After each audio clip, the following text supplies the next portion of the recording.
Hmm? Can I watch the football for me? You wash it? Yeah. No, I can't wash the football. But it's dirty. I thought y'all found the ball. Yeah, We found it. So where's the ball that y'all found? it was like a purple ball, but then Dream found that. But it was like, the area on this side of the house. It was in that area. Yeah, I'm not about to wash that right now. Y'all found the ball. Play with the ball that y'all found. Okay.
Tethered together, Biden and Harris move toward 2024 re-election run.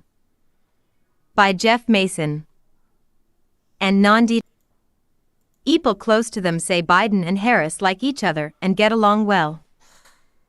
They have a great relationship. He leans on her a lot, said Cedric Richmond, a former congressman and former senior advisor in Biden's White House. People consistently underestimate both of them, and they consistently prove people wrong. Asked if there were any discussion of removing her from the ticket, Richmond said, "I would adamantly say that the answer is, hell no." Harris used to meet weekly with Biden's former chief of staff Ron Klain, and now meets regularly with his successor, Jeff Zients, and has a good relationship with senior advisor Anita Dunn, all important allies in Biden's orbit. Zients, who spearheaded Biden's COVID-19 response at the beginning of the administration, said Harris led on pressing for equity among racial and ethnic groups in how vaccines were distributed. "She's doing so much heavy lifting and doing it so well, he said. "I can't imagine doing everything that the president's doing without that partnership front and center." But some who work in or have worked in his West Wing said her engagement on policy was lacking. A point of tension in their relationship is that I don't think that the president sees her as somebody who takes anything off of his plate, a second former White House official said, adding a fear of messing up had led Harris to be late to the game on important issues. Abortion rights, immigration.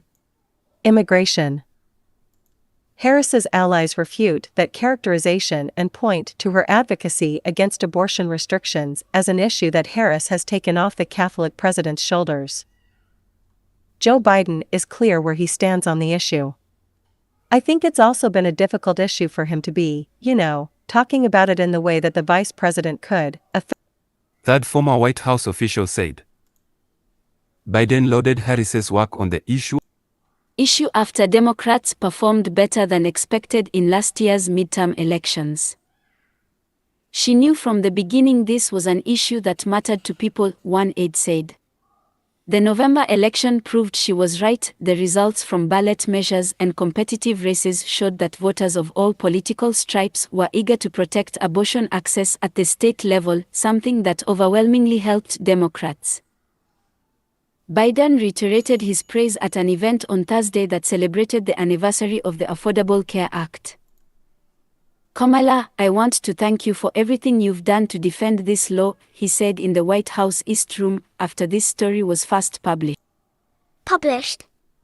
I also want to thank Kamala for her leadership in the fight to protect reproductive rights. Rights for women. She's leading it, too. 2. Other policy tasks have not had the same level of success. Republicans hammered Harris over immigration and migrants crossing the U.S.-Mexico border after Biden tasked her with leading his administration's response to the exodus of people fleeing Central American countries for the United States. She has traveled to the region twice and the U.S.-Mexico border once. She, I think, is smart. She does not see this as a political win for her. Because it's not. It's a really hard issue, one current administration official said. Harris allies say her remit was to focus on Central America, not to take on border security as a whole. That was not her assignment, said the third former White House official, referring to reducing migrant crossings at the U.S.-Mexico border broadly. There was a team whose assignment it was.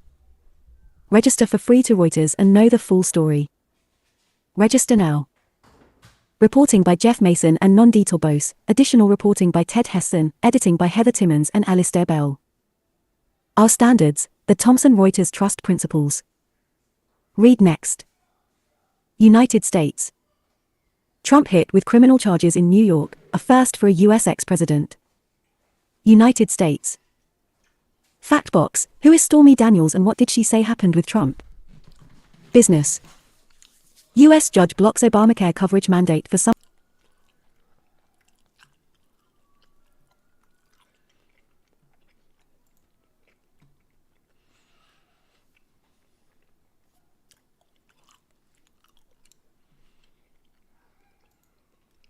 Breaking news, Trump indicted by NY grand jury, first ex-president charged with.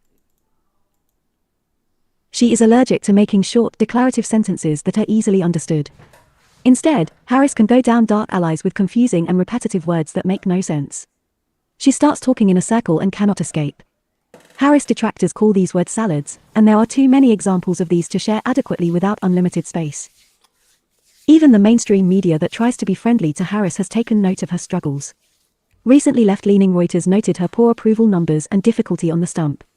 The Newswire explained that the re-election campaign is heating up and Harris would need to show improvement to become a more effective advocate for Biden. It is notable that some White House hands are finally coming to her defense after 2 years of Harris foibles. These defenders are not household names, and the only publication appearing to report on the tweets was Politico in a column for DC Insiders. Not polling well. The big measure will be what ordinary voters think of Kamala Harris. She sometimes polls worse than Biden, and that is low, below 40% approval in some surveys. Perhaps it is time for the president himself to get involved. Although no one wants the Beltway kiss of death, which is a statement such as "I have full faith in my vice president and stand by her all the way." These words would appear to admit that there is a problem with Harris and that would be noticed by Biden opponents. The president already said something close to the dreaded "I have full confidence" trope about Harris. The official presidential account tweeted the following on March 29. This month, I call attention to one remarkable woman in particular, Kamala. She's shattered barrier after barrier. Thank you for your partnership in the progress we've made. Harris is indeed remarkable to a certain degree. She is the first Indian American and Jamaican American woman vice president. She has a great bio, serving as a district attorney, attorney general, and U.S. senator. She is from a large and important state, California, and she is photogenic and can be effective during select appearances such as late-night comedy shows. Now for the bad stuff. But that is where the good points end. Then there are the negatives. She is nervous and brittle in low-pressure ceremonial situations, often stumbling over her speech and meandering from her notes. She doesn't appear prepared when explaining abstract concepts. The cackling laugh at inopportune moments is grating. And the White House can't figure out her strengths that would better match her to a specific policy area that Harris can knock out of the park. Maybe Harris can summon up more confidence knowing that the White House is eager to defend her. Believing that the boss has your back is a way to get some wind in your sails. It will be something to watch when Biden makes his official announcement for re-election. More, is AOC a sellout? More, Hunter Biden has a big China problem. Meandering from her notes.